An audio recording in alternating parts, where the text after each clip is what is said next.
Hello, our friends, Evolutionary Energy Arts family. Hello there, welcome back. Welcome back, guys. So when we were making the Schumann video on the Hearts OMMM channel, which we are going on now, we had no clue because, again, this channel's pretty new and averaging, 300 to 500 views, maybe 12,000 views. So this got put somewhere, and probably Reddit, maybe something like that. One of the forums out there, and it took off and exploded. So we wanted to go deeper, and what we also want to do is talk about this in relation to the cycle of the Yugas, because that's what it's all about. That's where the answer is to be found to what's going on with the Schumann resonance. And really do say a thank you, because somebody did share that, put it in a place where it could actually grow and get us out of the confines of YT. So thank you. Yeah, absolutely. Because again, they don't want humanity understanding what's going on. And when we say they, we mean, the control grid. They want to control the narrative. They don't want us understanding everything that's going on, but it can be understood.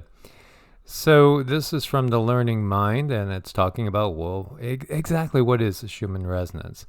The Schumann resonance may not only affect the Earth, but it can also align or implement changes in human consciousness. Well, now this is this article, so we're going to read the article, and then we're going to also give you some info from Sri Yugas, which we've talked about him at length before. He is the guru or teacher of Yogananda, who brought yoga in many ways to the West and to the masses.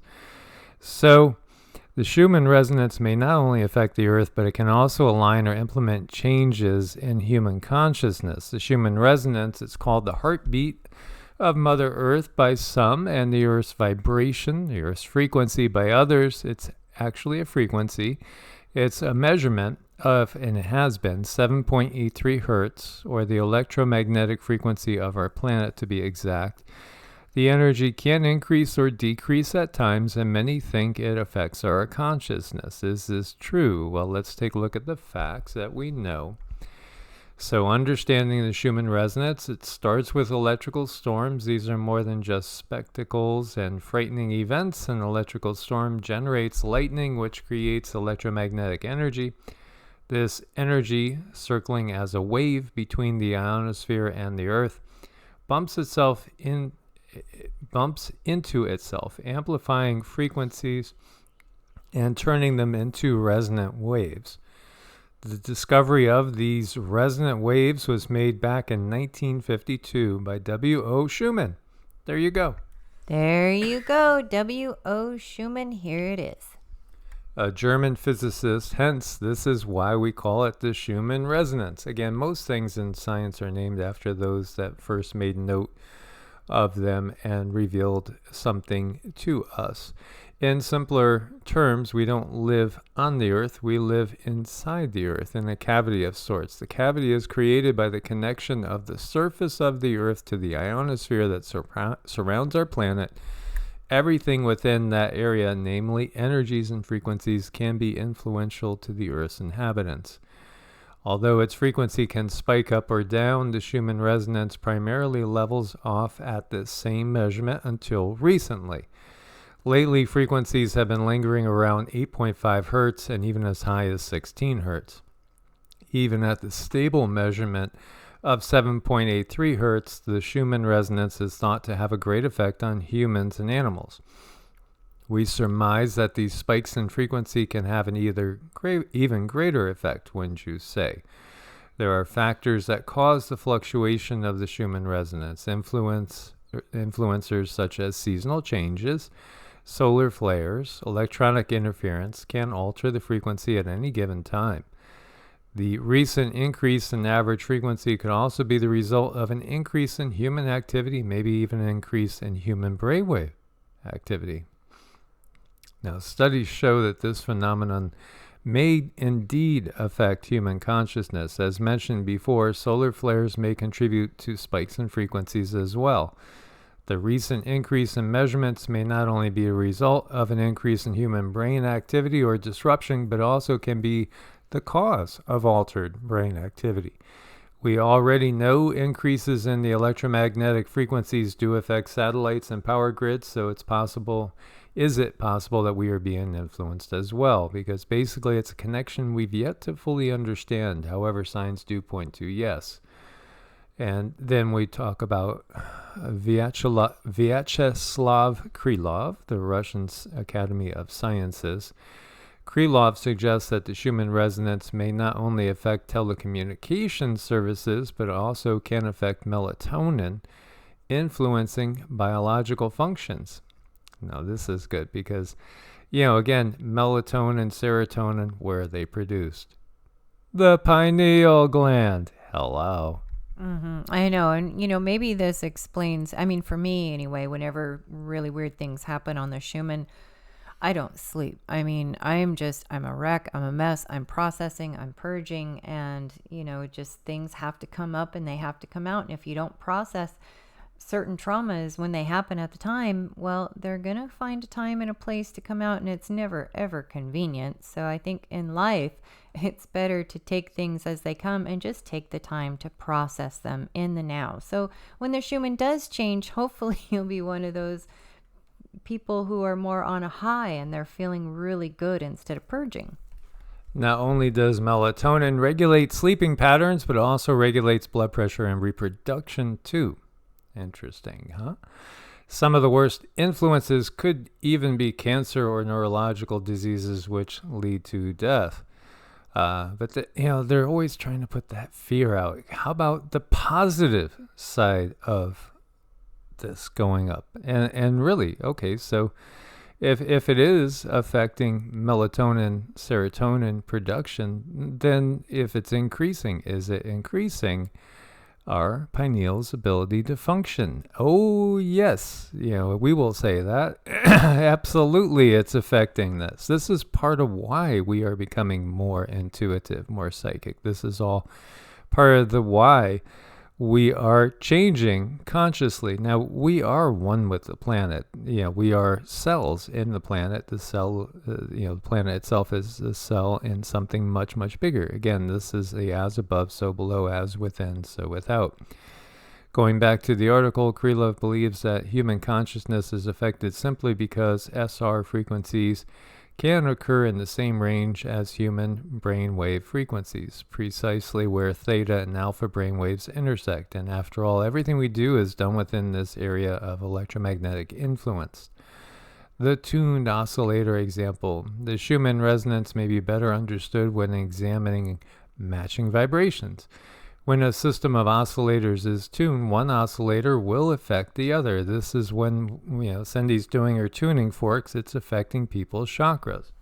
It does. And, this is where if there's problems with the chakras, they can be moved into alignment. So any information that has been blocked due to blocks in the chakra is now allowed to come through to you. And this is in training and training to a higher frequency. And so what happens is when we have our own personal issues and our chakras are not functioning perfectly, what we do is bring them back into resonance with the higher frequency that they can entrain to. Right. The entrainment is going to happen to the highest vibration in the room. So that's why it's helpful when you are an energy healer and you do the extra things, the diet, the exercise, the mind, body, your vibration does rise up. So when you're working with somebody and their vibration is like that, you are going to feel better. It's nature, it's natural, it's karma. There's really no mystery behind it. It just is. Yeah, and it doesn't matter if you're actually in the room. When you're subjected to the frequencies, it'll happen whether you're on the same the same city or the same country, same planet even. Again, entrainment. And again, this explains clearly how energy works too. When one starts to vibrate, the other will eventually vibrate at the same frequency. So when we're working on people, we're sending them the message to come to where we're at, and this is what we do. Now remember the fact that our brain waves and SR frequencies are in the same range. This may make better sense now. This creates entrainment or kindling. The word kindling refers to the matching of neurons across the brain, creating synchronicity. This is the same effect that successful meditation has on our minds. When we are in a coherent consciousness, vibrating softly at the same level. With all this being said, meditation keeps our coupling with the Schumann resonance, or the fluctuating frequency of the earth.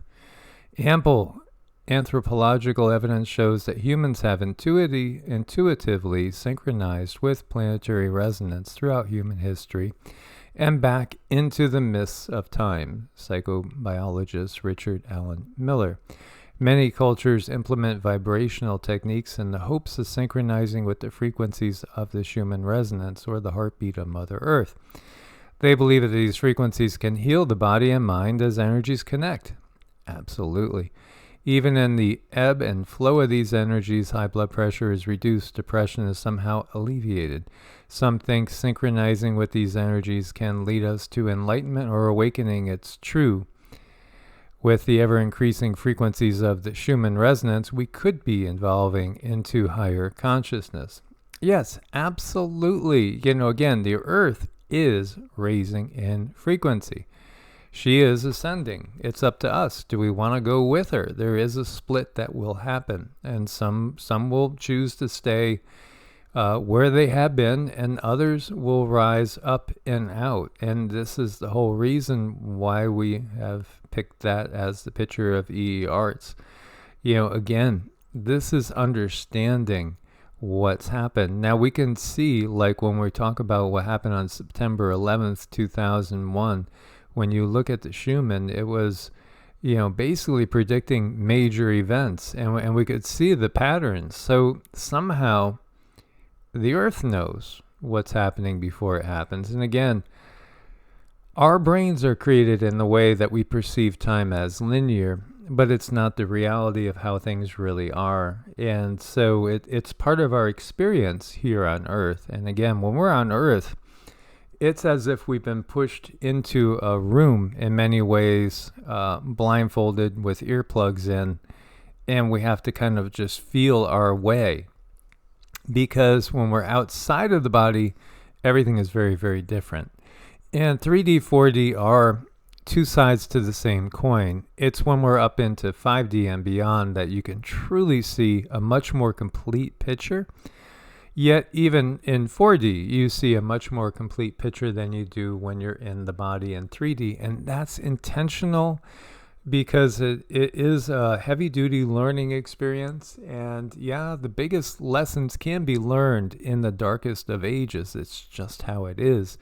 So when we see the patterns there with the terrorist attacks and then the patterns with prayer, these are all showing that our consciousness and the planet's consciousness are completely interrelated, as we're all part of one consciousness ultimately.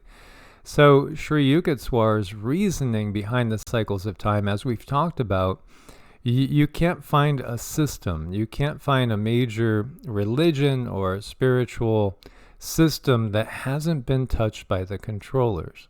They've infiltrated every aspect of everything. They've infiltrated the New Age movement. They've totally, got control of the Abrahamic traditions, and they've also infiltrated the Hindu mindset. So Sri Yugaswar's reasoning here went against what was accepted. And in 1894, Yogananda's guru, Swami Sri Yugaswar, wrote the groundbreaking book, The Holy Science. In this book, he addresses the discrepancy between his 24,000-year Yuga cycle knowledge and the traditional Indian cycle belief. Because, they viewed it in millions and millions of years, as if we would still have to go through a dark Kali Yuga for thousands and thousands and thousands of incarnations, thousands and thousands of lifetimes. But Sri Yugaswar points out that thousands of years ago, towards the end of the descending Dwapara Yuga, roughly 900 to 700 BC, errors had crept in. Those errors were intentional. Those errors were the system distorting knowledge. They can't have us understanding things. So, yeah, absolutely, errors crept in. That's putting it very, very nice. And the reality is the control system stepped in. And it was no longer accurate, what we had in traditional Hindu belief. So, again, it's all about distortion in this world. They need to control the narrative, but we can feel it out. So Sri Yugaswar's introduction to the holy science includes his explanation of the Yuga cycle, revolutionary because of his premise that the Earth is now in the age of Dwapara Yuga, basically a Bronze Age, not the Kali Yuga, not the Dark Age, that most Indian pundits believe to be the current age. His theory is based on the idea that the sun takes some star for its dual and revolves around it in about 24,000 years of our Earth, a celestial phenomenon which causes the backward movement of the equinoctial points around the zodiac. The common explanation for this celestial phenomenon is the precession, the wobbling rotation movement of Earth's axis. So it's about the precession of the equinoxes. He was born to a wealthy businessman and his wife on May 10th, 1855 in Serampore in India. He was given the name Priya Nath Karar. Upon leaving college, he married, had a daughter. In 1884, he became a disciple of Lahiri Mahasaya. After the death of his wife, he became a Swami and received the name Sri Yugaswar Giri. He met Babaji. Now, Babaji is an immortal, or taken to be an immortal. Babaji is a very, very ancient, powerful energy, a powerful consciousness. He was the guru of Lahiri Mahasaya in 1894. And, Babaji is said to be one of those beings that has never physically died and can manifest in a physical body at any particular time. And we have channeled Babaji. He is. He's a very powerful, very much a healer. Just to be in his presence, just to channel his energy, it's really indescribable, because he can, if you're not ready for that vibration, or if you're not in the right state of mind, it can do things to the energy field, which is puts you in a state where the energy field is not calm. So you really have to be in a good space to be able to channel Babaji. But his energy is very big, it's very full, it's very peaceful, and that's the state in which he resides in at all times. And I think the thing to recognize about Babaji is his state of energy is unwavering. It does not change based on information that's around him.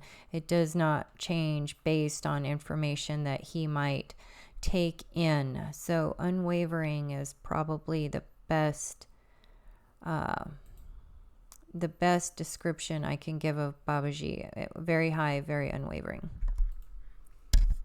Yes, and he is obviously non-human, but he appears as a human, and again, he's a consciousness that is not bound to Earth, but is one that does protect and guide Earth. Absolutely. I mean, his energy is, you can feel like Earth, she knows he's there, he knows Earth there. There is such a symbiotic frequency going on that's bound together. So it's really beautiful. So he met Babaji, the guru of Lahiri Mahasaya, in 1894. Babaji told him that one day he would send Sri Yugaswar a disciple who would share the teachings of yoga to the West. This disciple turned out to be Paramahamsa Yogananda, who's best known for his book Autobiography of a Yogi. Babaji also asked Sri Yugaswar to write a book on the essential unity of the Bible and the Bhagavad Gita, the most well-known scripture in India. Sri Yugaswar titled the book The Holy Science. Sri Yugaswar founded two hermitages, one of which was his family home given to by his father as an inheritance. In the last year of his life, he turned over all his properties to Paramahamsa Yogananda, asking him to find someone to maintain them. He left his body on March 9th, 1936, soon after he appeared to Yogananda and described to him the nature of the afterlife, and this can be found in the autobiography of a yogi. He actually manifested what looked to be a solid body out of the ether. And, again, it is actually something, believe it or not, that is not unique. And we're going to cover some other interesting occurrences, scriptural occurrences. Now, as we've said, there is wisdom in the Bible. It's been distorted. Obviously, it's by the control system. And the control system has twisted it to utilize as one of their major mind control sources when you get down to it. Yet, what do we see there? A very, very similar description of creation as to what Cindy channeled from Vishnu.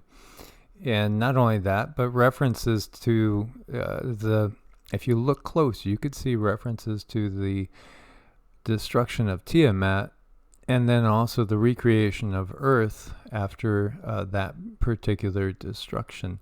There's a lot there too. I mean, because before the fall, which is again, it's all. What's the fall? The fall is the cycle of the Yugas, and it's coming under the dark system.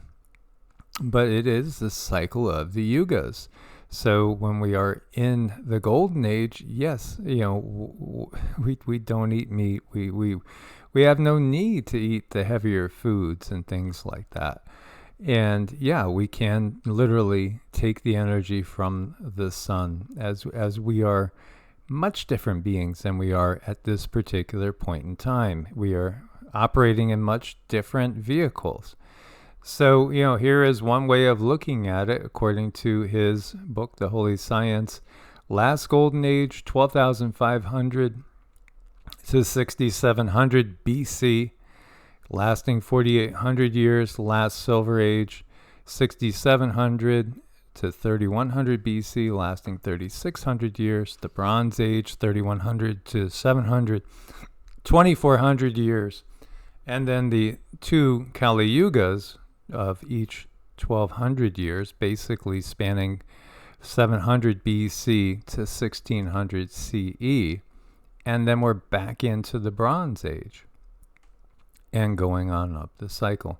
So yeah, absolutely. We have a long way to go before a golden age. However, a human, an individual human, can basically ascend up and experience a golden age life at any time.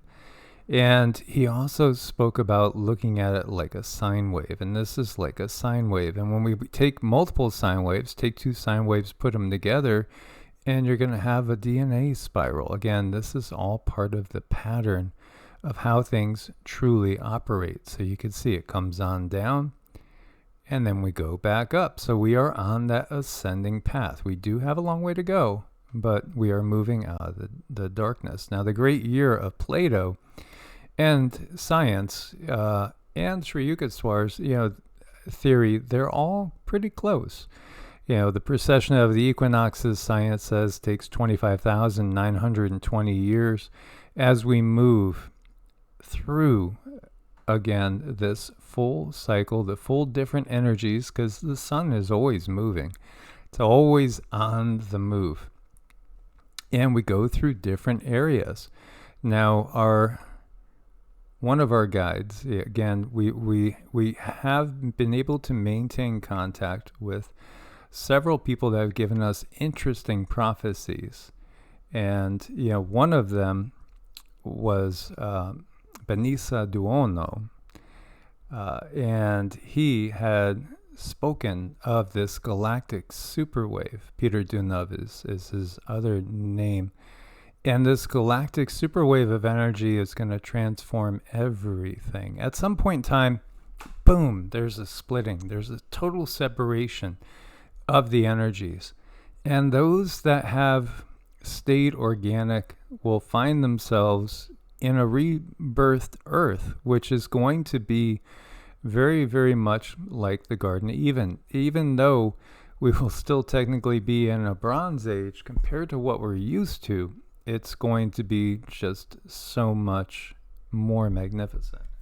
When you're able to blend with the earth, then it's natural that you are going to go through the seasons with her. You're going to be part of her. And that's why we're always talking about remaining organic, because the inorganic is actually changing the DNA. It's changing the substance of the DNA. And if you look at all the tablets, if you look at all the Wi-Fi, if you look at this information that they're creating, it's like they're creating their own separate etheric realm full of their own information. When I say they, I mean the controllers, those who are controlling this realm right now, because they know this split is going to happen. It is going to be a completely separate vibration. And I know I have heard from many of you saying, like, my tablets, my phone, my TV, my lights,